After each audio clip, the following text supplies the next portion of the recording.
চট্টগ্রামের ঐতিহ্যবাহী দ্বীনী শিক্ষা প্রতিষ্ঠান রাঙ্গুনিয়ার চন্দ্রঘোনা মাদ্রাসায়ে তৈয়বিয়া অদুদিয়া সুন্নিয়া ফাজিল ডিগ্রির সাবেক ছাত্র পরিষদের আয়োজনে ঈদ পুনর্মিলনী মাদ্রাসার নবনিযুক্ত অধ্যক্ষ আল্লামা মুফতি মুজিবুর রহমান নিজামীর সংবর্ধনা অনুষ্ঠান ও মাদ্রাসার সাবেক শিক্ষক মরহুম হাফেজ কারি মাওলানা আব্দুল মান্নান আল কাদেরীর স্মরণসভা ৩ মে শনিবার সকালে মাদ্রাসার অডিটোরিয়াম হলরুমে সাবেক ছাত্র পরিষদের সভাপতি অধ্যক্ষ আজিজুল হক আল কাদেরীর সভাপতিত্বে সাধারণ সম্পাদক মাওলানা কাজী মামুনুল ইসলাম ও মাওলানা নাসির উদ্দিনের যৌথ সঞ্চালনায় অনুষ্ঠিত হয়। অনুষ্ঠানে সংবর্ধীয় অতিথি ছিলেন মাদ্রাসার নবনিযুক্ত অধ্যক্ষ আল্লামা মুফতি মুজিবুর রহমান নিজামী। প্রধান অতিথি ছিলেন আঞ্জুমানে রহমানিয়া আহমদিয়া সুন্নি ট্রাস্টের অ্যাডিশনাল সেক্রেটারি মোহাম্মদ শামসুদ্দিন। উদ্বোধনী বক্তব্য দেন সাবেক ছাত্র পরিষদের উপদেষ্টা অধ্যাপক নজরুল ইসলাম। বিশেষ অতিথির বক্তব্য দেন মাদ্রাসা পরিচালনা কমিটির সদস্য শামসুল আলম কন্ট্রাক্টর। শুভেচ্ছা বক্তব্য দেন সাবেক ছাত্র পরিষদের সহসভাপতি অনুষ্ঠানের আহ্বায়ক অধ্যাপক আহমদ শাহ আলমগীর। বক্তব্য দেন মাদ্রাসার ইতিহাস বিভাগের অধ্যাপক নসিমউদ্দিন কাউসার, বাংলা অধ্যাপক আনিসুল হক, ইংরেজি অধ্যাপক আনোয়ার হোসেন, সিনিয়র শিক্ষক মাওলানা ইলিয়াস আহমদ নইমি, সাবেক ছাত্র পরিষদের সহসভাপতি ও চট্টগ্রাম প্রকৌশলী প্রযুক্তি বিশ্ববিদ্যালয়ের ডেপুটি রেজিস্ট্রার মোক্তার মুস্তফা টিপু, অধ্যক্ষ নাসির উদ্দিন আল কাদেরী, রাঙ্গুনিয়া প্রেস ক্লাবের সভাপতি ইলিয়াস তালুকদার, মাওলানা মোহাম্মদ নাজিমুল হক, চন্দ্রঘোনা ইউনিয়ন গাউসিয়া কমিটির সাধারণ সম্পাদক আশরাফ উদ্দিন সরোয়ার, মাদ্রাসার সাবেক শিক্ষক মাস্টার কামাল উদ্দিন, হাফেজ মাওলানা মোহাম্মদ সুলতান, প্রবাসী সদস্য সাইফুল্লাহ জিহাদি, সাবেক শিক্ষার্থী মাওলানা সালাউদ্দিন নিজামী, এইচ.এম. শহীদুল্লাহ, হাফেজ মোহাম্মদ তারেক হোসাইন, মাওলানা আসগর আলী, মাওলানা নাসির উদ্দিন নাহিদ, প্রবাসী সদস্য হাসান মনসুর, হাফেজ মামুনুর রশিদ আল কাদেরী, হালিম লিয়াকত স্মৃতি সংসদের সভাপতি সাইফুল ইসলাম, সাংবাদিক জাকিরুল ইসলাম জাকের, মাওলানা আব্দুল জব্বার, মাওলানা নুরুল আফসার, প্রবাসী মাওলানা নাসির উদ্দিন, মোর্শেদ আলী প্রমুখ। আজকে আমরা সেই অনুষ্ঠান করেছি। সকালবেলা খতমে কোরআন হয়েছে, খতমে গৌসিয়া শরীফ আদায় করা হয়েছে, আল্লামা নুরুল আলম রহমতুল্লাহের মাজারে পুষ্পার্পণ করা হয়েছে, জিয়ারত করা হয়েছে, হাফেজ আব্দুল মান্নান রহমতুল্লাহের মাজারে পুষ্পার্পণ করা হয়েছে এবং জিয়ারত করা হয়েছে। এখন সর্বোপরি সকলের জন্য আমরা দোয়া ও মুনাজাত করি।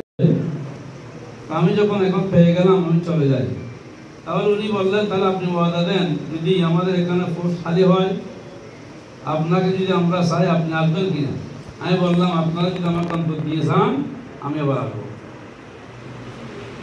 তো একদম ভালো না, এই পরিস্থিতিও সাবেক বর্তমান ছাত্ররা এসে আজকের অনুষ্ঠানকে সহযোগিতা করেছেন, তাই রব্বে কায়নাতের দরবারে শুকরিয়াতে বলি আলহামদুলিল্লাহ। সাথে সাথে দরুদ ও সালাম জানাচ্ছি বিশ্ব মানবতার মুক্তির দূত, বিশ্ব শান্তির প্রবর্তক জনাবে মুহাম্মদুর রাসূলুল্লাহ সাল্লাল্লাহু আলাইহি ওয়াসাল্লামকে শ্রদ্ধাভরে স্মরণ করি। এই মাদ্রাসায় যারা খেদমত করে দুনিয়াতে বিদায় নিয়ে কবর নামক স্থানে যারা বসবাস করতেছেন, আল্লাহ যেন তাদের কবরকে আলা ইলেনের মধ্যে দাখিল করে, সবাই বলুন আমিন। সর্বপ্রথম স্মরণ করি ফোনটা হুজুরকে দিয়েছিলাম, হুজুর আপনার ওই দিনের দোয়ায় আমার আজকে হয়তো এন্টিয়ারসি আমি আরবি প্রবাসী হিসেবে জয়েন করেছি। এটা এই হুজুর, এটা আমাদের জীবনে, আমার জীবনে আমি আমার হুজুরের এই কথার জীবনে ভুলতে পারবো না। মান্নান হুজুর, হুজুরকে নিয়ে আরেকটা কথা বলি। হুজুর ক্লাসের মধ্যে আমাদের ব্যাচে যারা ছিলেন উনি সবসময় অনেক কথা বলতেন, ওনার প্রতিটি কথা গুরুত্বপূর্ণ ছিল। আমি শুধু একটা কথা আমার এখনো খুব অন্তরে গেঁথে আছে। উনি বলতেন 1 কেজি জ্ঞানের সাথে মানে এলমের সাথে 3 কেজি হেলম লাগে। হুজুরের এই কথাটা এখনো মনে আছে আমার। 1 কেজি এলমের সাথে 3 কেজি হেলম লাগে। হেলম মানে প্রজ্ঞা, জ্ঞান, মেধা। হুজুরের কথাটা বাস্তবে জীবনে আমরা প্রতিটি পদে পদে আসলে ফিল করি। আপনার জ্ঞানের সাথে যদি এলম না, হেলমের সাথে হেলম যদি না থাকে কিচ্ছু করতে পারবেন না। আমরা সেই 20 বছর শিক্ষকতার মধ্যে বেশিরভাগই 16 বছর 17-18 বছর মতো ওনার সাথে ছিলাম। আমি এভাবে করে বলবো একজন অধ্যক্ষ হওয়ার জন্য যতটুকু গুণাবলী দরকার প্রায় প্রত্যেকটি গুণাবলী ওনাকে ছুঁয়ে গিয়েছে। ওনার ভিতরে এই গুণাবলীগুলো আছে, উনি পারবেন এই মাদ্রাসাকে সামনে এগিয়ে নেওয়ার জন্য, বাংলাদেশের মানে বিশ্বে তুলে ধরার জন্য যতটুকু দরকার ততটুকু সবটুকু ওনার মধ্যে আছে। ইনশাআল্লাহ উনি এটা বাস্তবায়ন করতে পারবেন। আমি ওনার উত্তরোত্তর সফলতা কামনা করি। আর পাশাপাশি স্মরণ করি যিনি আব্দুল মান্নান সাহেব, ওনার সাথে ছিলাম আমি, অত্যন্ত অমায়িক ছিলেন, অত্যন্ত মিশুক মানুষ ছিলেন, হাসি রসের মধ্য দিয়ে বিভিন্ন ওয়াজে বলেন। এই মাদ্রাসা তৈয়বিয়া অদুদিয়া সুন্নিয়া মাদ্রাসা পরিচালিত করেছেন পরিচালক পরিচালনা বৃন্দর মধ্যে আমাদের মমতাজ তালুকদার সাহেব, আমাদের প্রয়াত শহীদুল চেয়ারম্যান সাহেব, আরও অন্যান্য। বর্তমান বিশ্বে নিপীড়িত সেই জিওসদের হত্যাকাণ্ডের তীব্র নিন্দা জানাচ্ছি বাংলাদেশের সাধারণ জনগণের পক্ষ থেকে। সম্মানিত উপস্থিতি,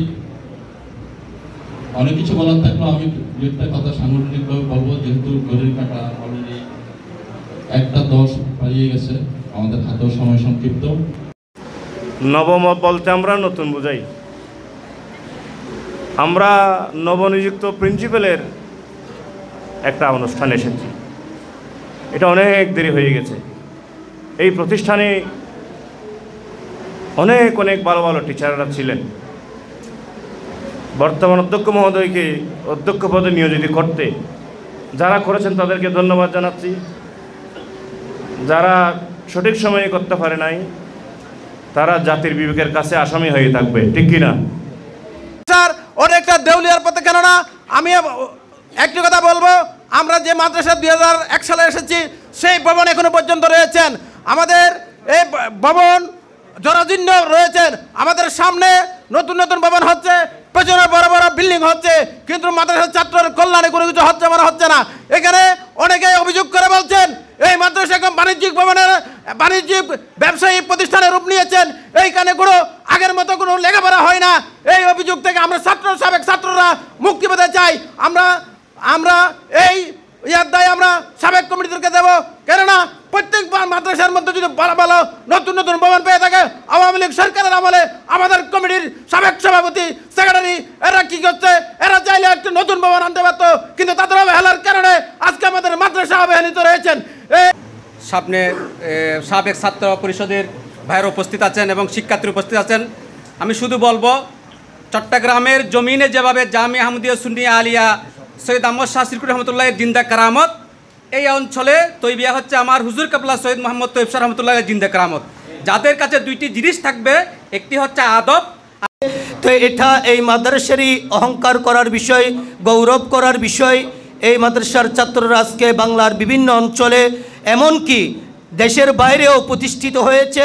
সুতরাং এই ঐক্যবদ্ধ এই প্রচেষ্টা যদি অব্যাহত থাকে, ইনশাআল্লাহ ভবিষ্যতে এর চাইতে আরও বড় কিছু করা সম্ভব হবে। বিশেষ করে সবাই যারা